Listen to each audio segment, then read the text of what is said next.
Hello साथीहरु, स्वागत छ तपाईहरुलाई मेरो मिनी ब्लगमा। हेर्दै देख्न सक्नुहुन्छ आज हामी कहाँ जाँदै छौं र आज चाहिँ म मेरो बुढी मिरर चाहिँ अटोमा बसेर सर लाएर जाँदा जाँदै हामीलाई भोक लागेको थियो। हामीले चटपट पनि खायौं र खाइसकेपछि चाहिँ हामी चाहिँ भाडवटीमै गएको थियौं लिफ्ट चढ्नको लागि। उ चाहिँ लिफ्ट चढ्न नजाने मैले उलाई बुइबोकेको थिएँ र पछि फेरि म आफै पनि चढेको थिएँ र उसलाई देखाउनको लागि म यहाँ चढिरहने। उ भने उहाँ झ्याप्प गएर डल समातिरहेको रहेछ अनि भिडियो बनाइदेऊ न मेरो भन्दाको थियो उले। अनि मैले भिडियो पनि बनाएँ। यसो हेर्छु भनेको त माको रियल होला भनेको त फेक सर्भ हो, नक्कली सर्भ भएछ।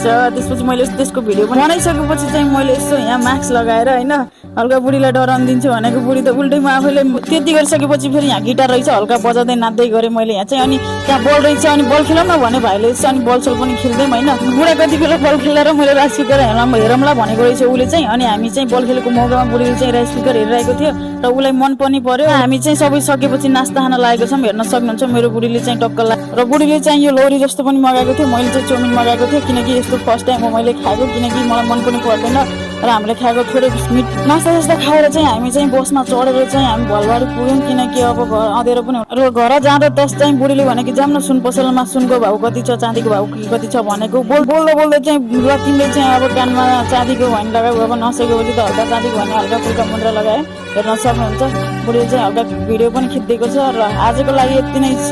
ल भोलि भेटौँला।